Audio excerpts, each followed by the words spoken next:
Аз номхон далайн бүсийн орнуудын татварын мэрэгсэн зөвлөхүүдийн холбоо буюу бүс нутгийн 13 улсын 19 мэрэгжлийн байгууллагыг эгнэнд нэгтгэсэн байгууллагын олон улсын татварын чуулганыг анх удаа эх орондоо зохион байгуулах эрхийг Монголын татварын мэрэгсэн зөвлөхийн нийгэмлэг авсан.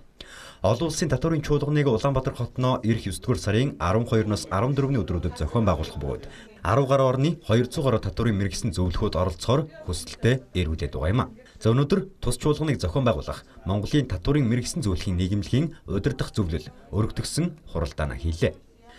Энэ өргөтгсөн хурлаар бол олон улсын татварын энэ чуулганыг зохион байгуулах энэ ажлынхаа бид нар детальчилсан нарийн төлөвлөгөөгөө гаргах энэ ажлаа бол бид нар хэрхэн гүйцэтгэх үүдэх дээр бол шийдвэрүүдээ гаргаж байна гэсэн үг байна.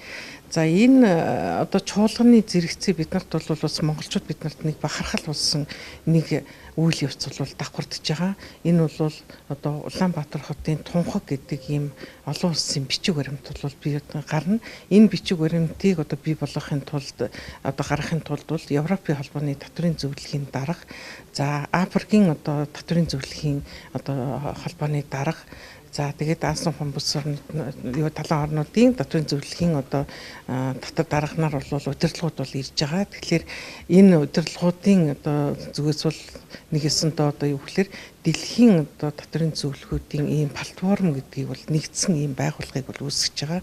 Энэ байгууллагыг үүсгэх Тунхагийг бол Улаанбаатар Тунхаг гэдэг нэрээр нэрлэж энэ түүхэнд бол гарч ирж байгаа. Энэ маань бол Монгол улсыг бид нар дэлхийд нэгсэндээ бол бас нэгэн түүхэн үйл явцаар бол Монгол улсынхаа түүхийг бол бид нар баяжуулж байгаа. Энэ форум конференсийн ажлыг бид нар урьдчилаад энэ тухайн конференц бүртгүүлсэн Монголынхаа төлөөлөгчдөд зориулаад олон улсын татвар болоод 21-р зууны татварын бодлого гэсэн сэдвээр Европын татварын зөвлөхүүдийн нийгэмлэгийн ерөнхийлөгч Валенти гэж хүнээр хагас өдрийн сургалт зохион байгуулахаар болсон байгаа. Энэ удаагийн чуулганыг татварын глобалчлал Монголд урьяндор татварын суурийг багасгах, ашиг шилжүүлэх хөтөлбөрийн хүрээнд шинжлэгдэж байгаа татвараас зайлсхийх явдлаас сэргийлэх дүрм, түүний хэрэгжилтэнд тулгуурч буй практик асуудал сэдвийн дор зохион байгуулах бөгөөд олон улсын чуулганыг эх орондоо зохион байгуулснаар хурцтай шинжлэгдэж буй татварын дүрмүүдийг дотоодын хууль тогтоомжтой тусгах, татвараас зайлсхийх явдлаас сэргийлэх, олон улсын сайд туршлагуудаас хуваалцах зэрэг томоохон боломжуудыг олгож байгааг онцолж байлаа.